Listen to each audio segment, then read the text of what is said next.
El saludo cordial del alcalde metropolitano de la ciudad de Lima, ingeniero Rafael López Aliaga, el equipo de la Biblioteca Municipal y el Fondo Editorial de la Municipalidad Metropolitana de Lima se complacen en presentar el libro Aprendizaje de la Oscuridad, Memorias de Carlos Serván, editado por la Estación La Cultura para su sello La Nave. El libro Aprendizaje de la Oscuridad, Memorias de Carlos Serván describe el poder de la voluntad humana frente a la fuerza de la adversidad. En Aprendizaje de la Oscuridad, el autor recuerda su infancia en la casa familiar, el afecto de sus padres y la complicidad de sus hermanos como motor de lucha. También evoca el barrio de San Juan de Miraflores, las anécdotas de vecindario, la etapa escolar, su precoz inserción laboral y un intenso primer amor. Las memorias de Carlos Serván son marca de una época.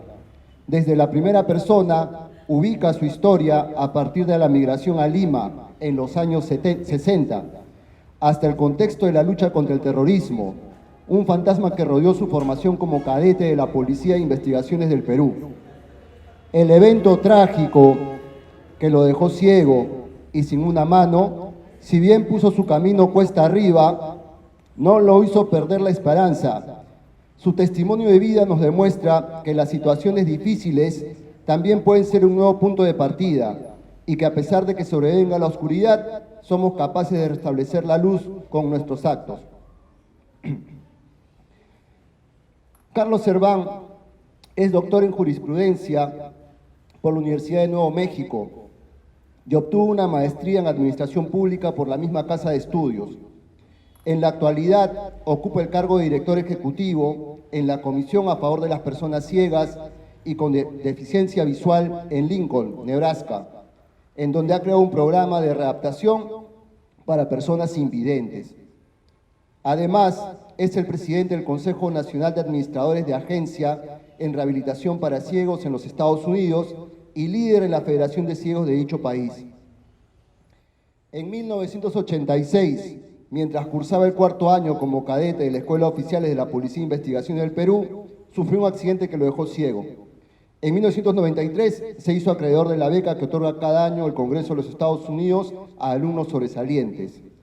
Es autor, además, del libro Volver a Correr, traducido al inglés como Running Dreams, publicado en Estados Unidos. A continuación, la presentación de la mesa. En primer lugar, tenemos a la señorita Melissa Pérez García, docente y gestora cultural, el señor Emilio Noguerol, abogado y escritor, autor del libro Hora Punta. Bueno, también está Diego Bardales, ¿no?, que se va a integrar, cierra al final la mesa, ¿no?, está ahorita con los libros. Y comenzamos, y el autor, el señor Carlos Serván, ¿no? Comenzamos con las palabras a cargo de la señorita Melissa Pérez García. La verdad es que me siento bastante feliz, bastante contenta. Compartir la mesa en principio con dos autores con los que he trabajado en Estación La Cultura cuando años anteriores he pertenecido a esa casa editorial. Me siento en compañía de una gran familia, porque terminan siendo los autores parte de tu familia, de tus lecturas, de un trabajo que hemos realizado tanto con Carlos como con Emilio, siempre durante meses de lecturas y de compartir las experiencias durante el trabajo del escritor. Asimismo, me trae a la memoria la presentación que tuvimos en el año 2017 en la Feria del Libro, la Feria Internacional del Libro de Lima, cuando vinieron muchas personas de la Policía Nacional del Perú, nos visitaron familiares, amigos de Carlos de la infancia, de la juventud, muchas personas que en realidad celebramos junto a ti la presentación de tu primer libro, Volver a Correr, y por el cual yo siento muchísimo orgullo y muchísimo agradecimiento por haberme permitido editarlo, trabajarlo y sobre todo conocer tu historia, Carlitos.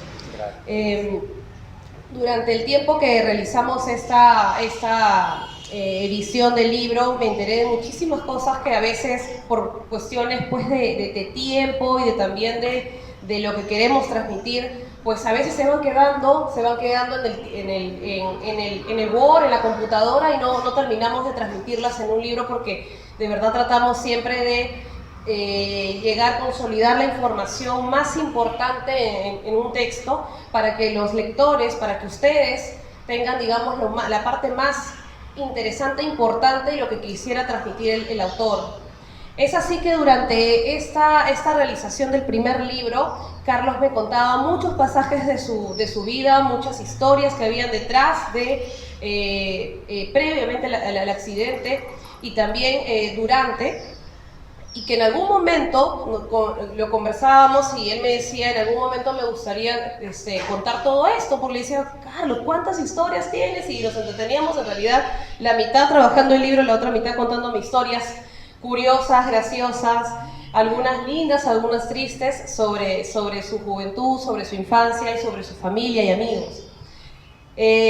Cuando Diego Bardales, director editorial, me comentó sobre el libro, en realidad de frente llegó con el libro un día a la oficina donde yo trabajo y me dijo, oye, acá está el libro de Carlos Serván. Yo la verdad me sentí bastante contenta, me alegré mucho de saber que todavía había quedado esta, digamos, promesa hacia ti mismo de publicar esta historia.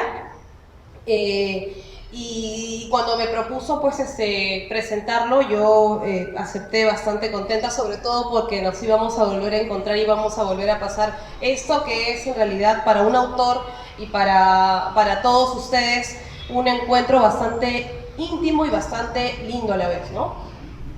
En este libro van a poder encontrar sucesos de la infancia, de la juventud de Carlos, y durante su entrenamiento, preparación como policía.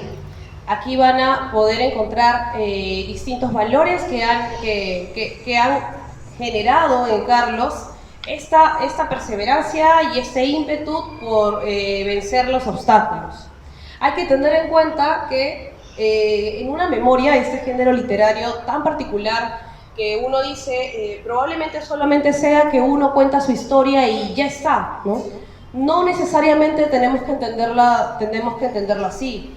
Las memorias suelen ser pasajes que uno recopila y recuerda, ¿no? No solamente el recuerdo se convierte de pronto en la materia prima, en lo primero que nosotros queremos transmitir, sino es la memoria que se alimenta y se retroalimenta de todos los aprendizajes que uno, conforme haya pasado el tiempo, va mejorando y va afinando.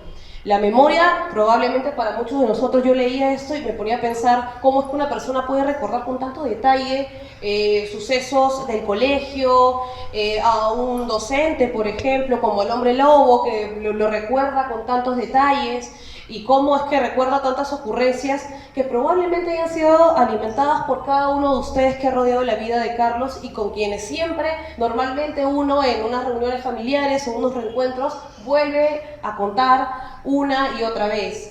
Es así como se construyen las memorias. Las memorias no solamente recaen en el autor, sino recaen también en cada una de las personas que desde su punto de vista observó el suceso y lo vio de pronto de manera quizá más graciosa o quizá de una manera trágica.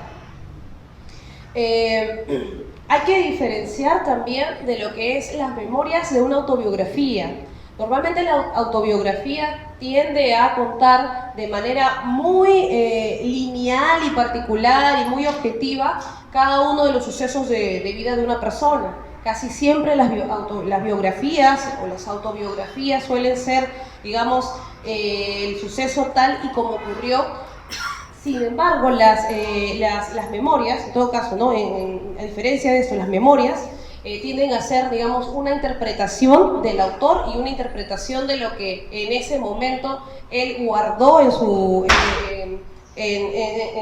pensamiento, y cómo él las fue cada vez reformulando para rescatar y quedarse con lo más preciado que ha encontrado en estas. Cabe resaltar también, y uno de los aspectos que me parecen mucho más valiosos también, Carlitos, en estas memorias, es que estas están acompañadas de un contexto político y un contexto cultural. que me han enseñado. Yo tengo 33 años y me han enseñado en realidad cómo han sido diversas, bueno, básicamente en el distrito donde creciste y donde empezaste a trabajar, por decirlo así, desde muy pequeño, cómo se ha ido desarrollando las distintas manifestaciones culturales, porque la cultura la hacemos todos, las distintas manifestaciones culturales de todos nosotros, ¿no? Desde cómo el comportamiento de las personas en el mercado, quiénes van, quiénes vienen, qué es lo que compran, de qué manera incluso se debe vender. Todo esto es un aprendizaje para cada uno y contrasta con lo que nosotros vamos haciendo, ¿no? Contrasta con cada uno de los lectores. Probablemente muchos de nosotros cuando vamos leyendo algo pensamos esto no es así o no era así. Sin embargo, las memorias no se deben leer de esa manera. Las memorias se deben leer como el punto de vista, como el aprendizaje que tuvo Carlos acerca de todos ustedes y de toda su familia, de todos sus amigos, del colegio y de la escuela, ¿no? En general. Entonces, yo creo que cuando ustedes tomen este libro entre sus manos y empiecen a leerlo, queremos que recuerden que en algún momento o alguno coincidió con la vida de Carlos, y si no coincidió, pues es la vida de una persona que enfrentó ciertos obstáculos, que no necesariamente quiere quizá transmitirlos de la misma manera, sino que quiere que ustedes lo asuman como lo que mejor les parezca, ¿no? En estas historias lo que van a encontrar es un Carlos niño, juguetón con sus hermanos, una familia llenísima de valores, un padre que sin querer probablemente rendir tantas lecciones ha plagado a Carlos de muchas lecciones. Me hizo recordar mucho como cuando uno ve Los Años Maravillosos y Kevin siempre va guardando los aprendizajes del papá, de la mamá, de los hermanos, aunque ellos no se los digan directamente, lo va guardando y lo va interpretando, ¿no? En este libro escrito, narrado en primera persona, van a encontrar eso. Carlos interpretando cada una de las lecciones de su papá, la paciencia de su mamá, la buena actitud, que probablemente yo decía, ¿no? Qué buena actitud puede tener una mujer con tanto trabajo que hacer con hijos, con la familia, en casa. Sin embargo, Carlos es lo que recuerda y es lo que ha retenido con mucho cariño. Y eso me parece grandioso de parte de un hijo. Y del mismo modo en el colegio, los valores sembrados en el colegio y cómo estos valores colocados desde la familia también han sido manifestados en el colegio, incluso con cuando se comete alguna travesura mencionas, ¿no? Este acto de indisciplina, que no debimos haber hecho. Siempre hay como una reflexión acerca de lo que estaba bien y estaba mal. Siempre estuvo en Carlos darse cuenta de eso, diferenciar, pese a que de todas maneras pues uno comete errores o pues, travesuras, ¿no?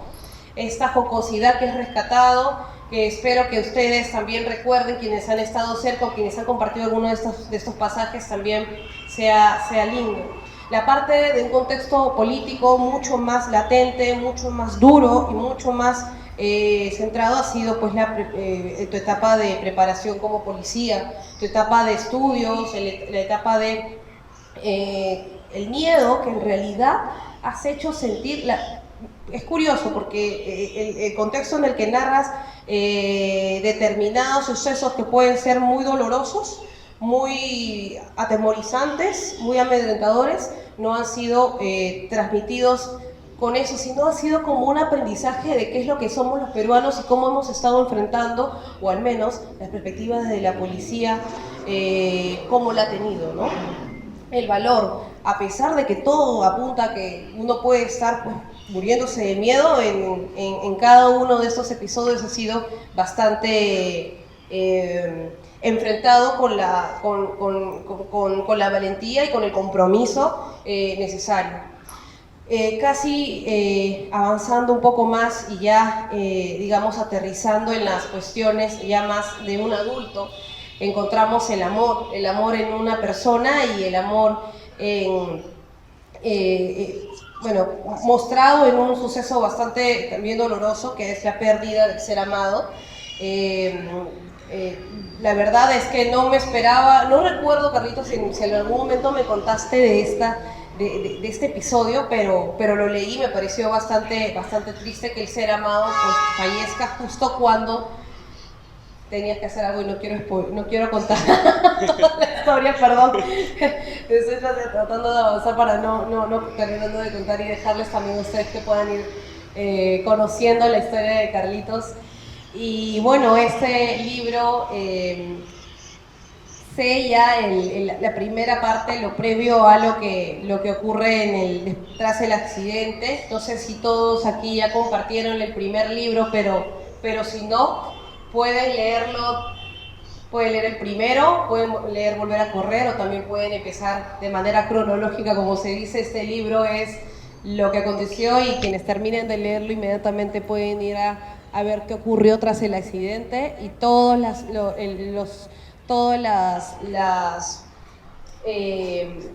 obstáculos y todas también las alegrías que consiguió Carlos después del accidente, y conforme fue aprendiendo, acostumbrándose a una nueva forma de vivir.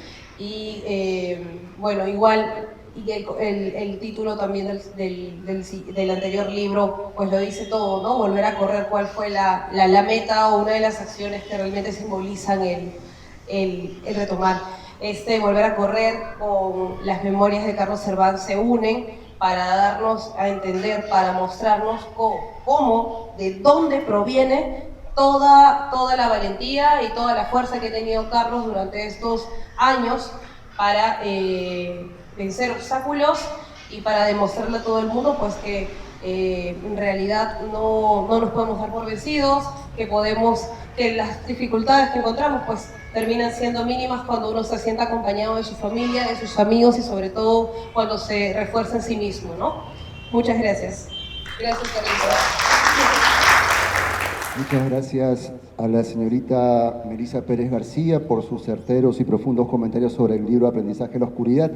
Y siguiendo con el programa, le damos paso ahora a las palabras del señor Emilio Noguerol, abogado y escritor. Muy buenas tardes. En primer lugar, agradecer a Carlos por la oportunidad, por tenernos en esta mesa, junto a Meli, quien ha sido mi editora, también he tenido la suerte de trabajar con ella, y también he tenido el placer de haber leído el primer libro, que además, dicho sea de paso, sale el mismo año que mi novela Hora Punta. Fueron los dos que se presentaron en la Feria Internacional del Libro de Lima, y además del mismo sello, que es el sello de la nave.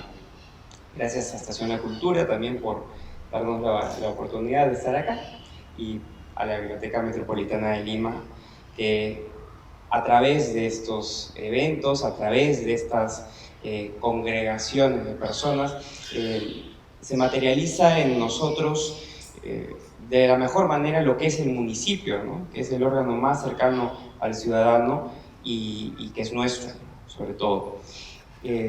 Carlos, cuando leo tu libro, se me viene a la mente este proceso que todos tenemos cuando conocemos a una nueva persona, de pronto a una pareja, a un nuevo amigo, y te va contando una serie de cosas que uno no se espera de la persona, porque conoce a la persona en tiempo y espacio actual, ¿no? Y a veces uno dice, claro, he tenido dentro de mi vida muchas vidas, ¿no?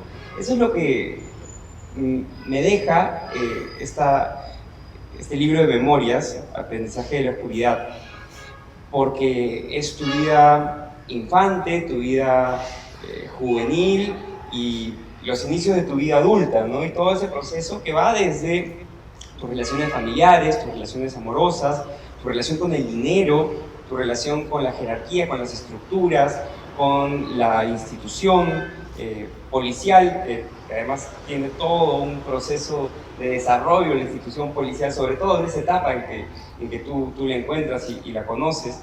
Y me parece increíble cómo, con el estilo de escritura que tú tienes, que es muy directo, muy práctico, muy de grano, distinto del mío, porque a mí yo me voy por las ramas y sí, es culpa de García Márquez y de ese tipo de libros del boom, ¿no? Que empiezas a contar cosas que no tienen nada que ver con la historia, pero parte de ella, es otro estilo. Pero tu narración es muy práctica, muy cruda en ciertos momentos, directa, y sin embargo te permite ir conociendo a un Carlos Serván que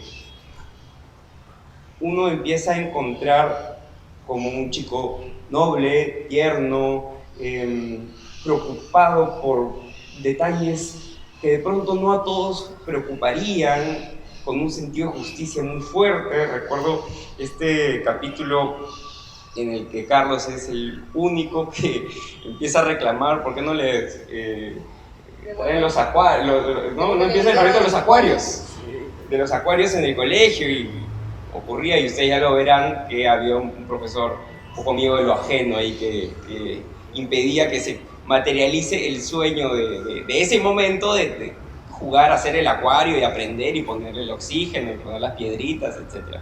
Que ilusionó no solamente a Carlos, sino a todos sus compañeritos en la escuela.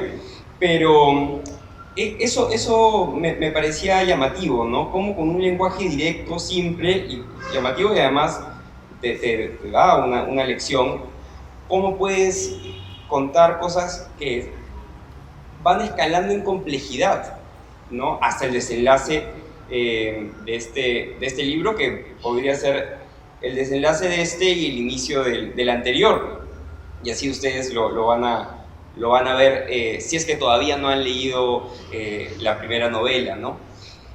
A mí me llama particularmente la atención y encuentro un gusto en agarrar libros que de pronto nadie me ha recomendado o que nadie me ha inducido a que los lea, de épocas diferentes, de años ya pasados, de ciudades ajenas o ciudades propias, porque es una manera de ir viendo a través de la mirada del autor qué era lo que ocurría, a qué olía la ciudad, qué conflictos se percibían, qué cosas iban cambiando o qué cosas están ahí y hoy son las mismas. Y hoy que, dicho sea de paso, yo vengo estudiando lo urbano desde el derecho, ¿no? Y sobre todo lo metropolitano, encuentro pues una ciudad muy distinta en algunos aspectos y muy parecida en otros, ¿no? Carlos, hijo de migrantes, ¿no? Como la mayor parte de la población de nuestra ciudad, yo no soy hijo de migrantes, soy nieto de migrantes, pero si no somos hijos o nietos o somos los mismos migrantes, esta ciudad se ha construido en base a los otros, ¿no? A los que llegan. Y eso también marca el inicio de estas memorias, y también se sitúa, ¿no? Por el mismo, digamos, fenómeno de la migración y los asentamientos de los migrantes en la ciudad, se sitúa pues en las zonas más alejadas y las zonas más polares de nuestra ciudad. Y cómo ha ido transformándose y cómo se ha dado la relación entre los ciudadanos y el Estado, materializado en el municipio, los abusos que se cometen con las personas, sobre todo y siempre con las personas más vulnerables. Me hace acordar eso el episodio del mercado, que creo que es el mercado Ciudad de Dios, ¿verdad? Sí. ¿No? Que podría ser pues una noticia de la semana pasada, ¿no? o antepasada, ¿no? Una cosa gravísima que termina pues pasando por agua tibia, ¿no? Como todo, pero que queda en la mirada de la gente y que queda en los recuerdos de los ciudadanos y luego se materializa pues en los libros de los autores. Entonces, a veces es muy grato encontrar parte de la historia nuestra, de la historia de nuestra ciudad, de nuestros distritos, de nuestros ancestros, de nuestros antepasados directos, a través de libros que uno no esperaría que le cuenten esas historias. Y eso es lo que yo rescato muchísimo de este libro, porque me permite ver la ciudad como si estuviera al costado de Carlos en esos momentos, como decía, de su infancia, de su adolescencia y de su temprana juventud. Distinto a un libro de historia que a veces es muy quirúrgico, ¿no? A veces de pronto sientes que quien te cuenta, te lo cuenta de una manera muy, pues, general, ¿no? Porque además no va a insistir en tanto detalle, sino que tiene que contar cosas mucho más macro. Pero acá, a través de la mirada del autor, uno, claro, está recibiendo un texto A, que es el autor y su relación amorosa con una enamorada, pero también está recibiendo una historia B, ¿no? Que es qué pasaba en tal paradero, cómo se desarrollaba su forma de transportarse, cómo llegaba de un sitio a otro, cómo reaccionaban las familias ante tragedias o ante alegrías o ante necesidades. Y la verdad es que encuentro un libro maravilloso, ¿no? Que claro, te da todo un... como cuando ves una serie y de pronto viene, ¿no? Como Game of Thrones, ¿no? Que es una serie maravillosa y de pronto traen otra, pero el desarrollo de una de estas familias previa. Y es una gran sorpresa y una gran alegría, Carlos, y quiero pedir un aplauso fuerte para ti.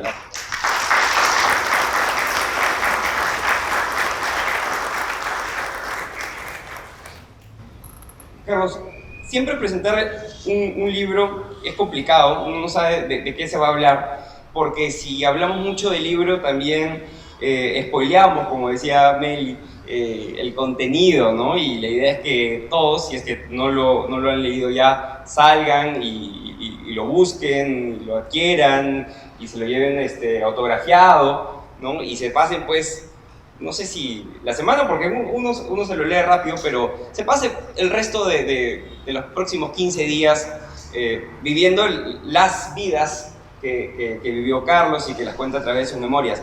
Pero creo que sí podemos contar de pronto o comentar algunos momentos de este libro, como por ejemplo esta situación del mercado que la adelantaba hace un instante y que tú la viste desde cerca. ¿Cómo lo recuerdas o cómo lo extrapolas a la actualidad y a estos abusos que siguen ocurriendo de parte de las administraciones, por decirlo en genérico? Estamos en un lugar que no es muy neutro, pero ¿cómo piensas hoy de estas situaciones que no han dejado de ser obsoletas o de haber quedado en el pasado? ¿Te refieres a los municipales y policías? Sí. Tengo el micrófono. Acá está. Bueno, primero quiero agradecer a mi editor Diego Bardales, a la editorial La Estación La Cultura, a Melissa por también haberme motivado a continuar escribiendo, pero por venir y ser parte de la presentación. A ti, Emilio, gracias por estar acá. A la biblioteca, primera vez que estoy aquí y no va a ser la última. Y bueno, no voy a repetir todo lo que dije. Pero también agradecerles a todos los que han venido. Es un sábado por la tarde donde muchos de ustedes tal vez tienen que todavía trabajar, otros estar con la familia o salir a distraerse, pero han preferido estar aquí y eso significa mucho para mí, así que les agradezco de todo corazón.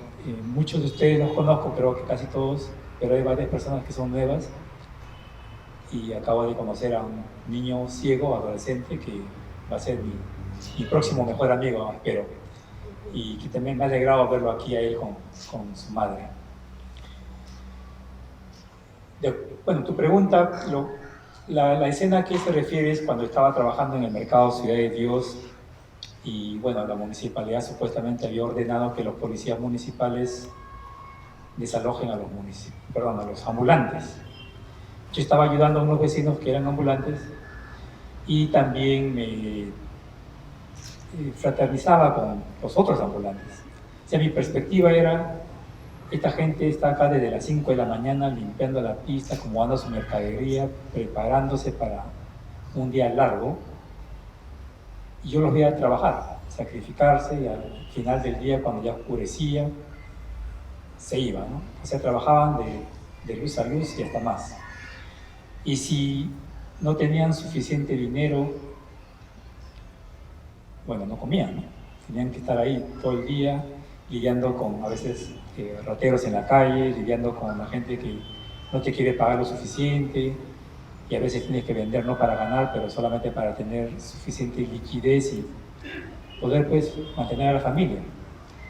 Y cuando llega a acuerdos municipales, ya todos se van, que ahora que uno es adulto, te dicen, bueno, está bien, que limpien las veredas, que limpien las pistas, no hay tráfico. Vienen con la policía, todo un operativo grande. Entonces veo a la policía, a los municipales que vienen a hacer su trabajo, pero los otros, ¿qué se van a hacer? No sé, ¿qué van a trabajar? ¿De qué van a vivir? De niño observaba eso, y como tú dices ahora, veo pues que es una constante contradicción, desorden,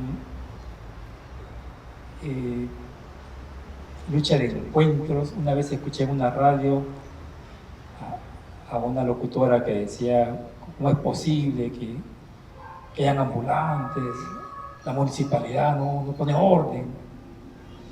Y al día siguiente del Día de la Mujer, iban a entrevistar a una provinciana mujer ambulante, sacrificada, que está trabajando de ambulante, que mantiene a su familia, la misma periodista. Y digo, pues bueno, nos contradecimos, ¿no? Y como sociedad estamos llenos de contradicciones en todos los niveles, y tenemos que buscar la manera de esas contradicciones, evaluarlas, cómo empezar a solucionar poco a poco. No todo se soluciona, pero si unimos nuestros cerebros, nuestras ideas, y nos enfocamos en lo poco que puede cambiar, empiezan los grandes cambios. Es lo que yo he observado a través de la historia, Emilio.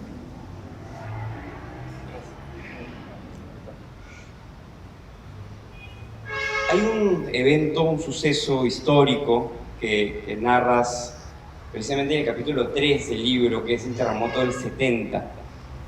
Y claro, nosotros no hemos vivido el terremoto del 70, yo nací en el 96.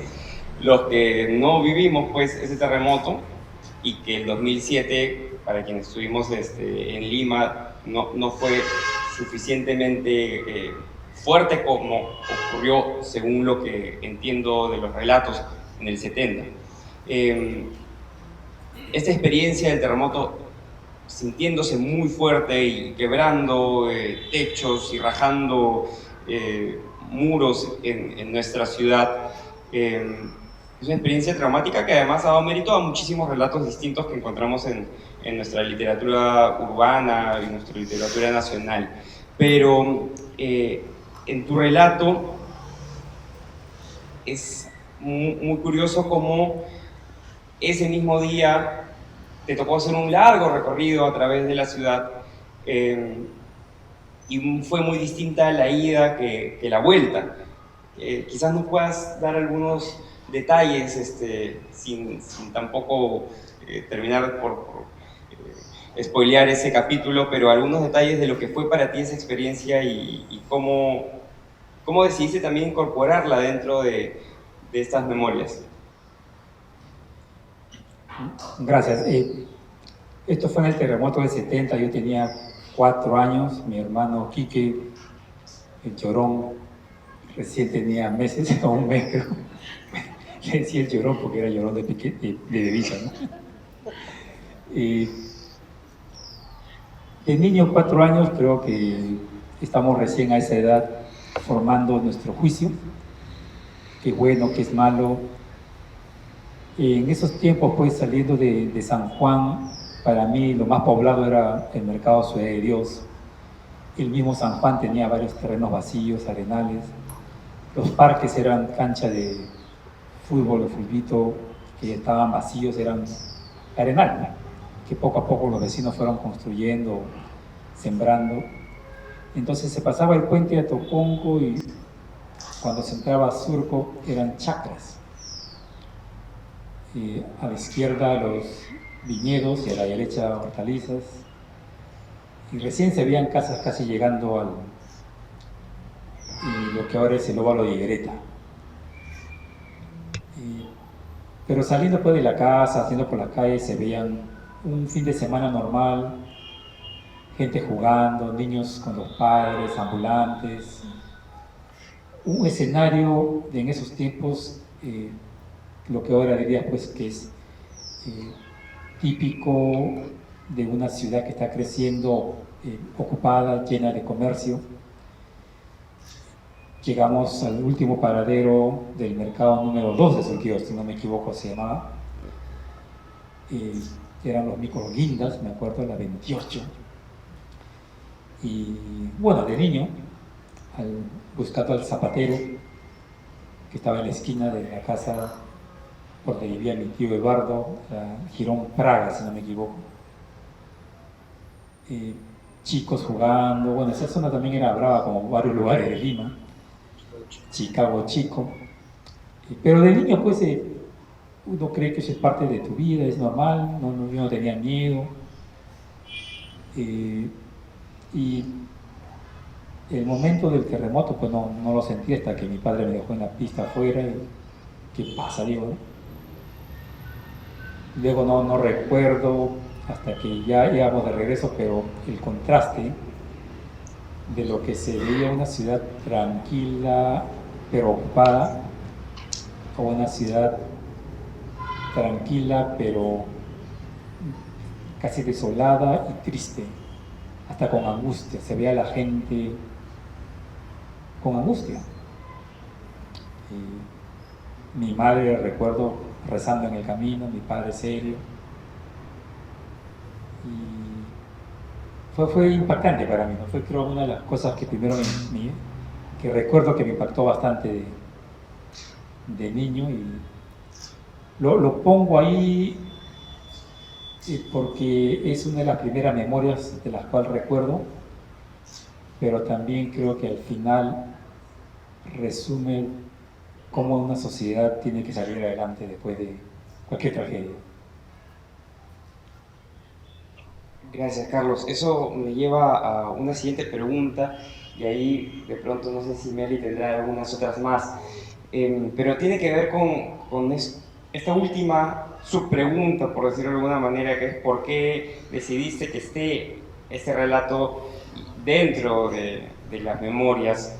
Y claro, ahora entiendo cuando me lo explicas, ¿no? Porque sí se ve que de pronto cada uno de los capítulos, que dicho sea de paso se pueden leer de forma, no sé si sea la recomendación del autor, pero se pueden leer de forma desordenada, y hay algo ahí muy valioso del autor y del editor y la editorial, que es un trabajo atrás entiendo, de edición y de trabajo que permite que cada uno de los capítulos sea una historia muy redonda, sea una pieza de arte en sí misma, ¿no? Entonces cada engranaje, ahí me sonríen los chicos de la editorial, cada engranaje del libro es una pieza muy bien lograda en sí misma. Y claro, cuando uno lee el libro, porque digamos se lo encuentra en una biblioteca o en una librería o se lo regalan, generalmente lo lee de forma lineal, ¿no? Pero cuando lo lee para una presentación o para comentarlo, de pronto no es tan lineal, sino te da curiosidad pues ver por el índice qué historias vas encontrando, y de pronto te quedaste con ganas de saber más sobre alguno de los temas y no está en ese capítulo, entonces saltas al otro. Pero eso es lo que también me iba encontrando, y imagino, ya tú nos confirmarás, que estas son pequeñas historias que has estado escribiendo en diferentes momentos y que luego de pronto has juntado. Quisiera saber eso, cómo surge el libro, cómo llegan esas historias y qué las trae ahí. Nos adelantas que es que cada una te trae de pronto un mensaje de salir de la adversidad y claro, le encuentro bastante sentido a eso. Pero ¿cómo sale el libro? ¿Cómo surge? ¿Cómo decides todas estas memorias, todos estos pasajes de tu vida, ordenarlos y ponerlos ya en un solo texto que es el que todos de ahora en adelante estaremos leyendo? Bueno, el orden del libro lo hice pensando en mi esposa, porque ella nunca termina de leer un libro de comienzo a fin. Mis hijos siempre le dicen que a ella le gusta leer, como está escrito este libro, ¿no? Leer por partes. Y es una manera diferente de leer, pero también muy buena. Pero yendo a lo serio, sí, empecé a leer por separado, escribir por separado. Y escribía... a veces uno ve una película o en el trabajo tienes eventos en el cual te hacen recordar alguna experiencia cuando uno era niño. Entonces, por ejemplo, si pasó un terremoto en San Francisco o California, donde es que pasan más terremotos en Estados Unidos, bueno, me traslado a cuando era niño. Digo, esa fue mi primera experiencia en un terremoto. Digo, voy a escribirlo para no olvidar, ¿no? Y así, cada que me acordaba de algo, digo, sí, este capítulo de este libro me hace acordar a tal evento de mi vida, pero con diferentes enseñanzas. O he ido a una convención, una conferencia, alguien da una presentación, esto me hace acordar a mi padre, a un profesor, voy a escribirlo, porque en algún momento le puede ayudar a alguien como esta presentación me está ayudando a mí. Y después le empecé a dar forma y añadirle más detalles, más color, más sabor, más escenas, ponerle más como una novela. Me acuerdo siempre de Melissa, me dijo, no es solamente una historia, es una obra literaria. Y a esmerarme más, pues, ¿no? Me esmeré más en ponerle más sazón. Uno de mis principales autores es Ken Follett. Ken Follett tiene una manera, él escribe varios libros de historia de ficción, o sea, son personajes ficticios, pero basados en la historia real. Entonces, me gusta escribir así, digo, voy a escribir en ese estilo, porque es también lo que me gusta y se me hace fácil. Y digo, pues bueno, me gusta leer historia y trato de poner algo de historia ahí para que los que lean también se den una idea en qué momento de la historia ha pasado, como lo comentó Melissa, la parte social, política, económica. Y le he ido añadiendo esos detalles cuando más he querido ya pensar en publicarlo, ¿no? Una de las cosas que me tomó tiempo o trabajo o hasta decidir fue transmitir mis emociones, las partes crudas o duras, como lo comentaron ustedes. Pero digo, no, si el lector tiene que saber todo, ¿no? Tengo que esmerarme en poner mis sentimientos, poner todo lo que yo recuerdo para que esa persona pueda entender lo que he querido decir. Y a la vez también dejando algo para que el lector pueda usar su imaginación. Eso es lo que hice, amigo. Te agradezco, Carlos. Ahora Melissa nos acompañará con unas preguntas también. Gracias. En realidad yo tengo una curiosidad. Carlitos, en el texto mencionas acerca de estos primeros trabajos de acompañar, ayudar al que vende leche, cuando bendice marcianos, cuando cuando bendice los rollos de papel higiénico, ¿no? Y estos consejos que te daba tu papá, digamos, este trato de adulto que te da esa responsabilidad que te daba. Yo quería preguntarte y me da curiosidad saber, bueno, esto del padre, perdón que me debo ordenar acá porque surge el tema familiar, ¿no? Es lo del papá dándole responsabilidades a su hijo con el temor de que pueda pasarle algo porque va a vender al mercado o se va a vender marcianos a un paradero acompañado de su hermana. Me parece que vas a acompañar de tu hermana, sí, Mónica. que vas a acompañar de tu hermana a vender marcianos. Entonces, estos temores de los que se despojan los padres para darles responsabilidades a sus hijos, y también, ¿no?, la actitud de tu mamá, incluso cuando sufre un robo, le roban y mencionas, ¿no?, que tu mamá, lejos de molestarse, llenarse de ira, como nosotros cuando sufrimos algún robo, pues nos da mucha rabia y estamos, pues, muy molestos. Tu mamá oraba para que le pedía a Dios para recuperarse pronto, no en vez de renegar, sino más bien le pedía a Dios ayuda para poder levantarse de este suceso.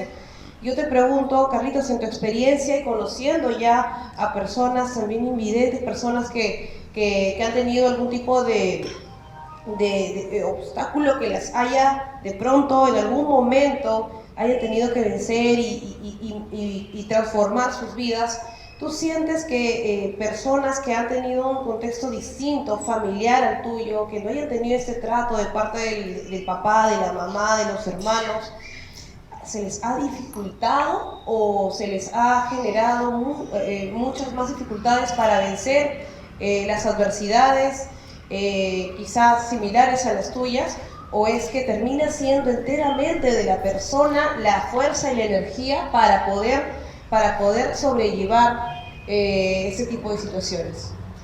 En mi familia somos 8 hermanos, dos padres, mismos padres, y todos bajo el mismo techo, la misma comida, el mismo colegio, los mismos profesores, amigos, vecinos, y sin embargo cada uno somos diferentes, ¿no? Y he conocido otras familias donde se ve de todo también. Muchos dicen, mira, los hijos están con problemas a pesar que los papás son bien trabajadores, o viceversa, ¿no? Mira, fulanos han salido adelante a pesar que los papás no eran consecuentes. Entonces he aprendido a no juzgar, la verdad no sé. Lo que sí sé es que hay que tratar de dar a los hijos la calidad de tiempo, ¿no? Un tiempo con calidad, con amor. El amor, los niños sienten el amor y eso te da autoestima. Cuando cuento mis historias y menciono a mi padre, lo menciono más a mi padre porque él ya falleció, ¿no? Y es como una manera de honrar su memoria. Pero mi mamá era la que paraba más con nosotros en la casa. Ella también de niña trabajó, fue huérfana, como lo comento en el libro. Entonces yo crecí con ese modelo, ¿no? de niño. Bueno, ella trabajó de niño, mi padre trabajó de niño, yo también puedo trabajar de niño, ¿no? Era lo normal. Nunca los vi a ellos escandalizados de que uno puede trabajar, pero sí con la cautela y siempre aconsejando, ¿no? Ten cuidado, haz esto o a lo otro. Pero eso creo que por lo que ellos pasaron y nos transmitían a nosotros gradualmente, conforme íbamos creciendo nos iban dando responsabilidades. Me acuerdo que también ya a cierta edad ya mi mamá ya empieza a escoger el arroz. En ese tiempo se escogía el arroz, ¿no? Porque venían con piedras. Ya, ayúdame a sacar las alverjitas, ayúdame a picar esto. Ya, lo que no se va a usar, córtalo y dale de comer a los pollos. Poco a poco, y de repente ya, mamá, ¿cómo se hace el arroz? Y sin decirnos mucho, bueno, si estás preguntando es porque ya estás preparado para aprender a hacer arroz. Se hace así. Y así aprendimos, ¿no? A planchar, a lavar, poco a poco, de acuerdo a la edad que teníamos. Y a veces cuando hablamos con nuestros hermanos, decimos, oye, somos así porque mi mamá era bien chamba, bien aguerrida. Tranquila ella, pero siempre haciendo algo, ¿no? Siempre haciendo algo. Lo comento también en el libro. Todos los días nos daba una comida deliciosa, pero diferente.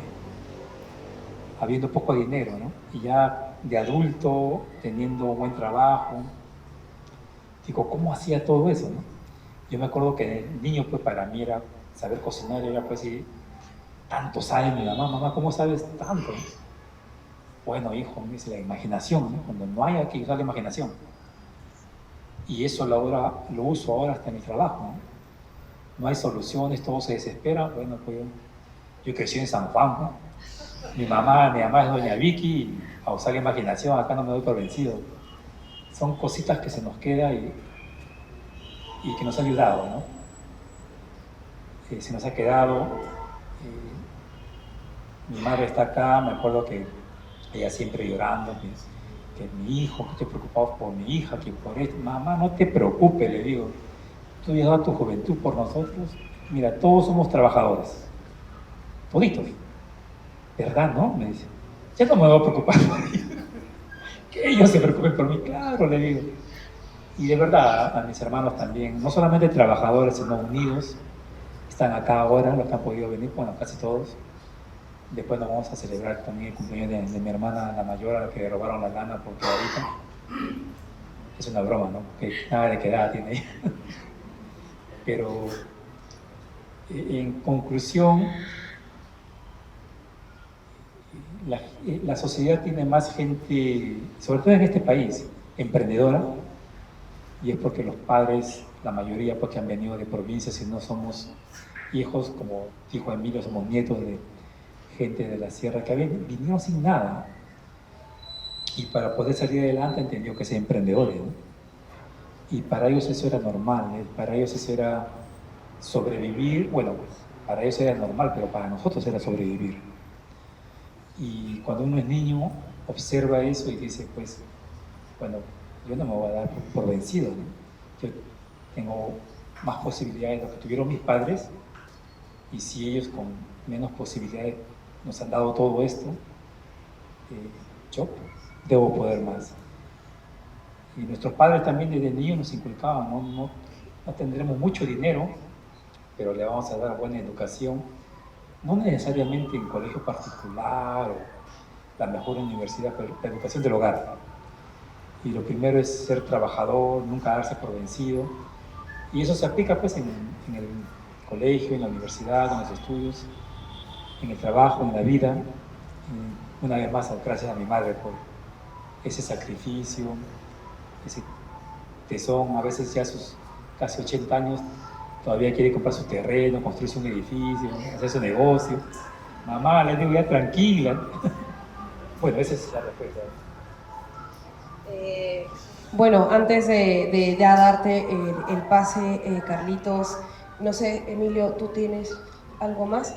Yo solamente quiero invitarlos a leer las memorias de Carlos Servan, porque no solamente pues, conocerán a Carlos, sino conocen en realidad a una gran familia, una familia plagada de valores y las perspectivas, las ocurrencias de una persona que prácticamente al hacer un libro está en realidad honrando a quienes lo han acompañado, y quienes lo han nutrido, quienes le han dado la fuerza para ser el ser humano que hoy es. Recordando una frase que nos cuenta Carlos, que fue lo primero que se le vino a la mente en el momento del accidente en Barbadillo, que era: no me quiero morir, no me quiero morir, no me quiero morir, no me quiero morir.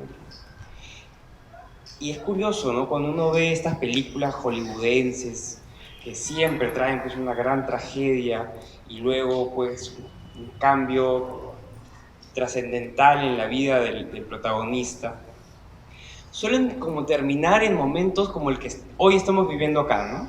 Ya el protagonista sentado en una mesa, cámaras, público, una tarde muy tranquila, ¿no? Hasta soleada, falta que canten los pajaritos por afuera y todos muy contentos con un libro publicado sobre su vida, sobre lo que ocurrió, y ya con una larga distancia y con un final feliz.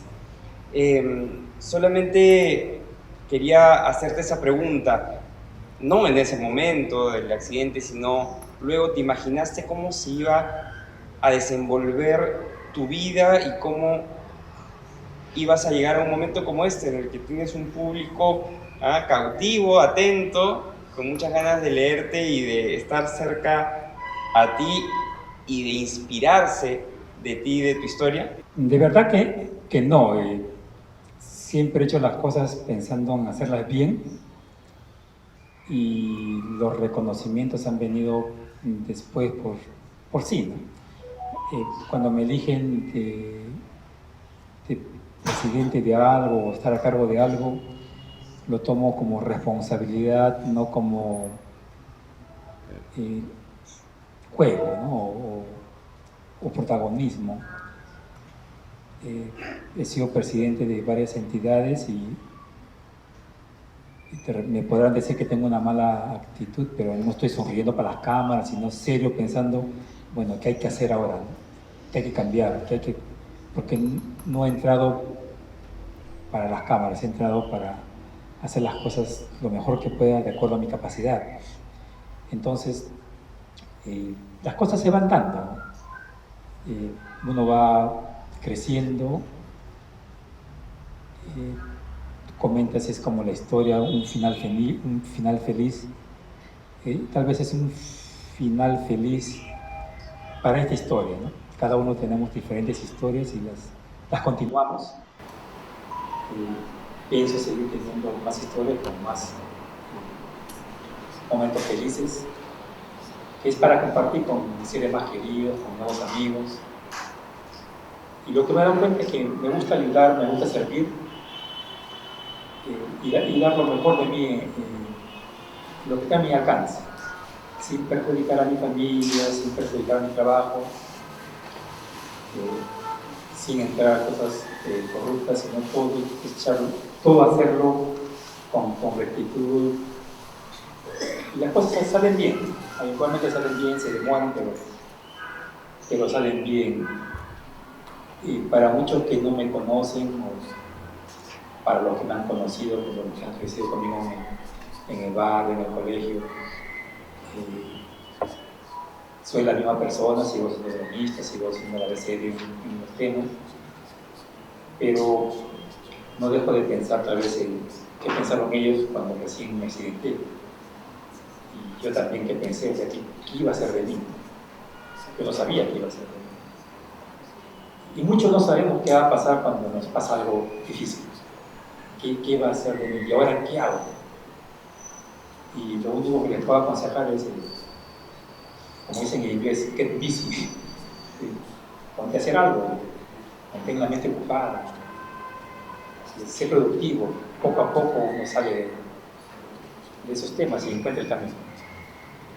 Y una vez más, gracias a todos por estar acá, por escucharme.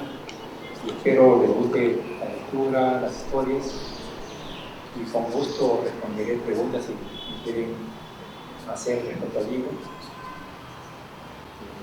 Si quieren que escriba las historias de ustedes, también les escribo. Muy breve. Muchas gracias, Carlos. Muchas gracias, Melissa, Emilio. Realmente congregarnos esta tarde para presentar una publicación de este tipo que nos enseña tanto es para mí no solamente gratificante, sino me conmueve porque el trabajo que he realizado con Carlos varios meses no solamente ha sido profesional, sino que nos ha ligado como amigos. He conocido ayer más de cerca a su familia, por ejemplo, y me he dado cuenta también justamente por qué es así, porque superó todo lo que superó y bueno, ya ustedes leerán y sacarán sus conclusiones, sus propias lecturas. Y bueno, agradecerles, hacerles hincapié en que el libro está a la venta en la parte de atrás. Tenemos una mesita ahí donde podrán observarlo al lado de su libro anterior también. Y bueno, pasemos a las preguntas. Y la pregunta era la siguiente: ¿cómo es que lo lograste? ¿Cómo es que te pusiste las pilas, como tú has dicho, para ingresar, terminar y llegar a hacer los libros? Cuando mucha gente dice, no, pero si tú eres ciego, ¿cómo vas a estudiar Derecho? O si tú eres ciego, ¿cómo vas a estudiar Periodismo si no puedes manejar la cámara? Cuando no tiene nada que ver ser periodista, no es solo manejar una cámara, hacer producción, y mucho menos manejar ni la de video ni la fotográfica, ¿no? Eso es todo lo que te quiero preguntar. Muchas gracias, te felicito y que Dios te bendiga. Bueno, para empezar, también he escrito un libro en inglés y en 2 semanas va a salir ya en audiolibro. Los libros en español le hablé a Diego para que estén disponibles en Kindle, que de esa manera son accesibles de manera digital. Y también con Diego ya hemos hablado para que alguien los pueda grabar, ¿no? Es una persona, bueno, y son paso a paso, tenemos que ir paso a paso.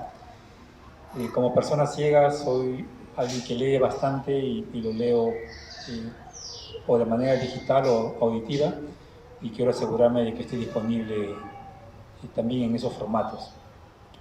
La parte audio va a demorar creo que algunas semanas, porque quiero ponerlo los dos juntos, ¿no? De volver a correr con el de aprendizaje de la oscuridad. En relación a tu pregunta, desde que me fui a Estados Unidos siempre he estado con esa idea de ayudar. Inclusive me acuerdo que conseguí donación de pautas, punzones, bueno, en esos tiempos. ¿Me escuchan mejor ahí? Ya, en esos tiempos no había todavía lo que era la computadora hablada. Traje pautas, punzones, bastones. Y poco a poco me he ido, no alejando de la realidad del país, pero también enfocándome en Estados Unidos. Estuve con la Unión Mundial de Ciegos y también con la ULAC. Me acuerdo que fui a Uruguay, busqué a la delegación de peruanos y el presidente en ese tiempo era el doctor Schroeder, quien también nació en Perú, y estaba buscando la manera pues, de que el Perú esté en el radar de la Unión Mundial de Ciegos, porque él era presidente. Lamentablemente en ese tiempo no estaban los representantes del Perú involucrados como deberían de ser en la ULAC o la Unión Mundial de Ciegos, y he ido buscando formas, ¿no? Ahora, ayer justamente estaba hablando con un grupo de damas ciegas, entre ellas Ángela Marín, que las debe de conocer, y hablábamos de este tema, ¿no? Cómo en Estados Unidos se han organizado y cómo que han salido adelante. Y como les comenté anteriormente, me gusta la historia, y cuando uno estudia la historia, pues la historia te da 3 áreas, ¿no? Una es, estudia la historia para que te inspire. Segundo, para que te des cuenta por qué estamos donde estamos. Y tercero, para que te puedas perfilar qué viene en el futuro, tanto o como observante o como parte de, como tú puedes ser parte del destino. Entonces en Estados Unidos, pues en 1940 se organizó la Federación Nacional de Ciegos, justamente porque no había nada de servicios y ellos empezaron a reclamar, pero unidos, todos organizados. La gente que organizó los servicios al final no se beneficiaron con nada, pero eran para la siguiente generación. Yo le contaba al grupo de damas ciegas ayer, me acuerdo siempre cuando me gané una beca en Nuevo México, digo, ¿de dónde viene este dinero, no? Y venía de los ciegos mismos, ancianos, que daban lo poquito que tenían para que la siguiente generación tenga mejores oportunidades. Y yo me puedo comprometer a coordinar, pero el cambio tiene que ser aquí. Una de las cosas, y yo soy sincero, ¿no? Cuando he hablado con la Federación de Ciegos anteriormente, son federación de ciegos, son ciegos, nosotros damos nuestro dinero mensual, pagamos al personal para que ellos trabajen para nosotros. Es para Estados Unidos. La Unión Mundial de Ciegos, igual, cada organización tiene que dar una cantidad y de acuerdo a eso tratar de mejorar las cosas a nivel mundial. Lo último que se ha logrado a nivel mundial es creo que en castellano dice Marrakech, el Tratado de Marrakech. Y si Ángela está acá lo puede pronunciar mejor. Tratado de Marrakech. De Marrakech, ese tratado. Está acá Ángela, ¿ves? Bueno, ese tratado, si el Perú es parte de ese tratado, que creo que sí lo es, toda la literatura que está en las bibliotecas habladas de Estados Unidos y los otros países que son parte de ese tratado, Los ciegos deben tener acceso a eso. Hay millones de libros accesibles. Y yo los leo constantemente, toda la semana leo libros. Entonces es una de las primeras cosas que podemos hacer, porque una de las mejores maneras de empoderar a las minorías, en este caso las personas con discapacidad, es con la lectura. Mientras uno más lea, más capacidad tiene de articular, pero también de entender las cosas y poder plantear sus proyectos. Entonces sería bueno trabajar en eso primero, ¿no? Y estoy dispuesto a darte mi número de teléfono, a ver si buscamos estrategias para ver cómo hay colaboración y cómo poco a poco podemos avanzar, ¿no? Porque el problema que existe, a mi parecer, con los discapacitados en el Perú es similar a los grandes problemas que tiene el país. No hay orden, no hay una continuidad, nos damos por vencidos rápido, el gobierno se olvida, si uno no está atrás, como dicen, el que no llora no mama, y hay que constantemente llorar, ¿no?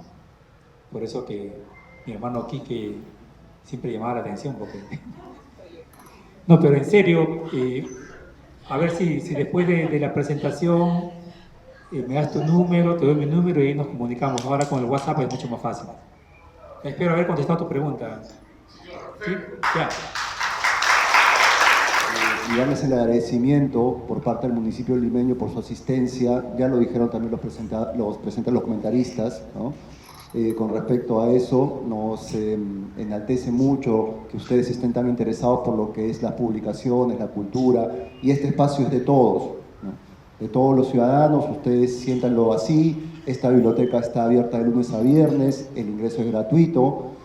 Contamos con diversos servicios que pueden ser también aprovechados por la ciudadanía, ¿no? Y es nuestro compromiso también como institución municipal el siempre estar pues escuchando o estando también dispuestos a apoyarlos, como en esta oportunidad, en esta presentación de este tan inspirador libro, ¿no? Que nos enaltece también la presencia de el señor Carlos Serván, el señor Emilio Noverol, la señorita Melissa García, ¿no? Pérez García, perdón. Entonces, sin más que decir, les reitero un fuerte aplauso para el señor Carlos Serván.